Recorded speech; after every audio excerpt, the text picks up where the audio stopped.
देखिए, सराज विधानसभा क्षेत्र पर काफ़ी कहर बरपा है और भारी नुकसान इलाके के विकास को हुआ है और लोगों को हुआ है, गौशालाओं को हुआ है, खेतों को हुआ है और हर तरह का नुकसान जो है आप यहाँ देख सकते हैं। लोगों के सेब के बगीचे नीचे आ गए हैं बह के और कुछ लोग इसमें जान गंवा चुके हैं और कुछ लोग मिसिंग भी हैं।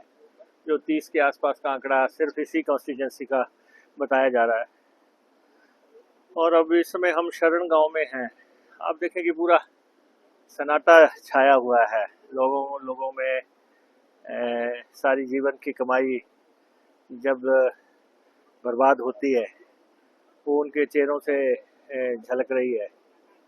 तो सरकार ने अपनी सारी मशीनरी यहाँ पे झोंक रखी है और कल हम गए थे पंडो साइड में और बगलामुखी में जो हमारा रोपवे लगा है और उसके आसपास के पुल बह गए हैं। तो हमने रोपवे को आगामी आदेशों तक जनता के लिए फ्री कर दिया है और कल तक मुझे बता रहे थे 1500-1600 लोग उसका फ़ायदा ले चुके थे और राशन भी, गैस का सामग्री भी, वो सारी उसी के माध्यम से हमने अलाउ किए है।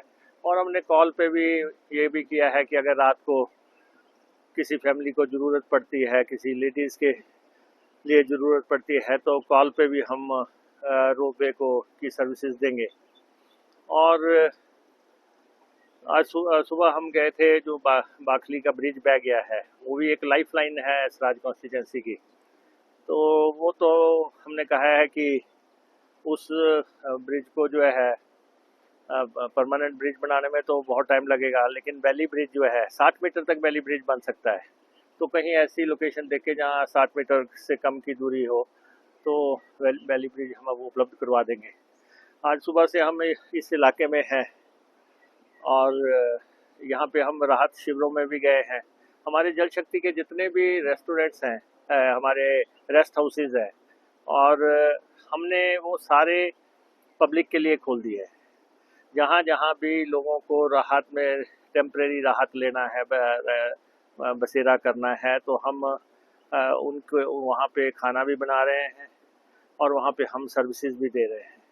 4 शिविरों में देखा, हमारे अधिकारी भी साथ में हैं और यहाँ पे आप देखते हैं कि ऊपर से नाला आया और जैसा नुकसान हुआ है, जो लोग बुजुर्ग हो गए हैं 75 साल 80 साल, उनका भी ये कहना है कि कभी इस क्षेत्र में उन्होंने ऐसी त्रासदी नहीं देखी। लोग रात में 11-12 बजे के 11:30 बजे के आसपास जब ये हालात बने और आप यही ईश्वर का धन्यवाद कर सकते हैं कि काफ़ी लोगों का बचाव हो गया है। जैसे यहाँ पे भी लोगों ने छलांगे मार के निकले हों या मलबे में दब गए हों। जैसे इनका परिवार था, इनकी बेटी सुनेजा ठाकुर मलबे में दब गई थी तो सुबह 5 बजे निकाली।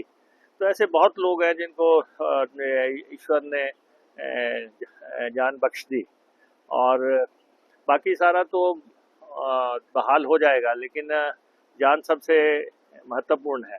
और इस समय में ये है कि जिनके पास कपड़े नहीं रहे हैं, जिनके पास खाने को नहीं है या जिनके पास कोई और दिखते हैं, क्योंकि लोगों ने जानवर पाल रखे हैं, क्या खेत भी है, उनकी ज़मीनें भी बह गई हैं, तो आकलन उसका तो एक बड़ा आकलन लगेगा।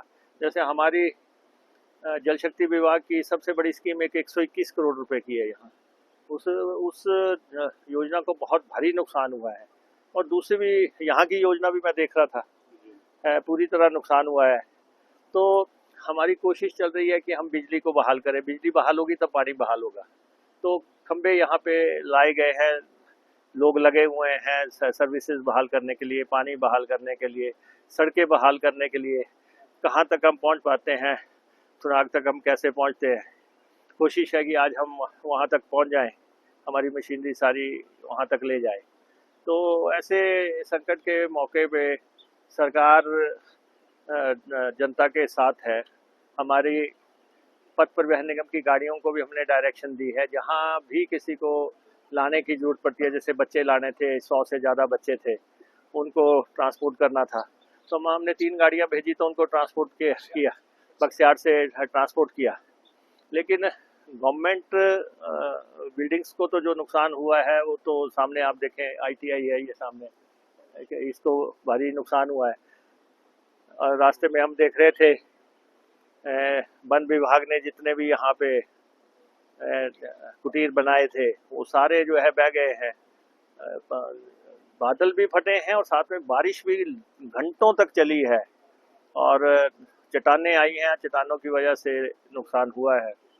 और कोशिश हम कर रहे हैं कि अगर जिन लोगों के पास बसेरा नहीं है उनको जो है मकान वो ले लें, उसका किराया सरकार दे देगी। खाने के खेप हम भेज रहे हैं, आज भी हेलीकॉप्टर आया था, कुछ इलाकों में राशन दे के गया है। और सेना को भी बुलाया है, ITBP भी कॉल की है, NDRF SDRF सबको कॉल किया है और डिस्ट्रिक्ट मशीनरी तो गेयर अप की है और दूसरे जिलों से भी अफसर और कर्मचारी बुलाए हैं ताकि इस संकट के मौके पे सहयोग किया जा सके। फिर एक बार रेड अलर्ट आया हिमाचल, तो किस तरह की एहतियात बरती जा रही है और क्या डायरेक्शन दी गई है? नहीं, उसके तो लिए एडमिनिस्ट्रेशन डटी हुई है और जो भी डिजास्टर के लिए जरूरी कदम उठाने हैं वो तो कल भी हमारी शिमला में मीटिंग हुई, उस मीटिंग में भी सारे स्टेप्स का रिव्यू किया गया, क्योंकि अभी आगे काफ़ी समय है।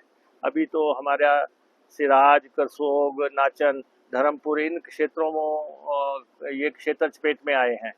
अब प्रदेश में 70 के आसपास कैजुअलिटी हो गई है, हमारा 750 करोड़ रुपए के आसपास का नुकसान हो गया है और कोशिश कर रहे हैं कि बरसात में लोगों को जिस भी तरह से हम मदद कर पाएंगे एज ए गवर्नमेंट वो हम करेंगे।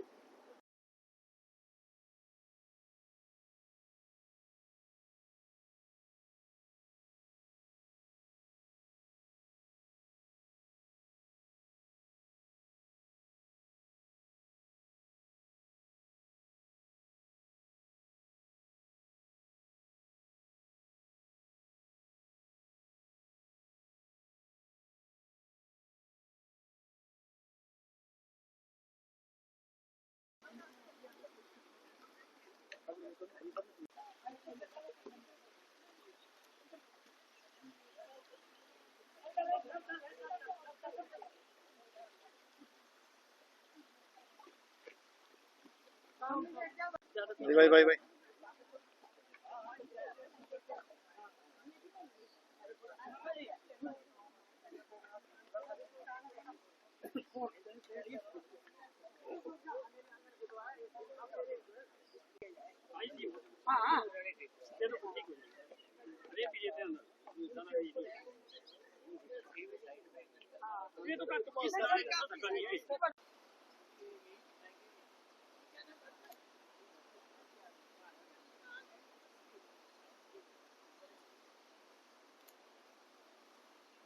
तरपाल ना इधर था घर, इधर ही हम टोटल।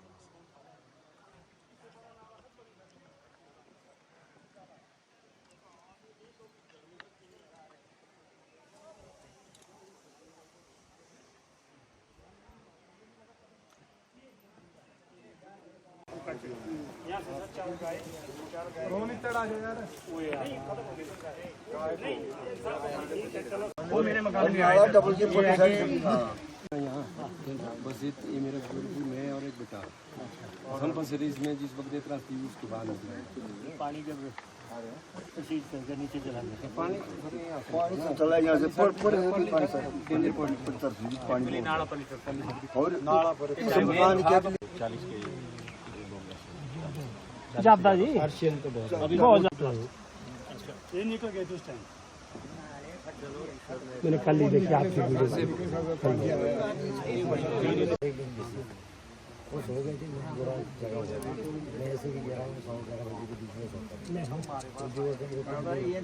पानी की क्या स्थिति है?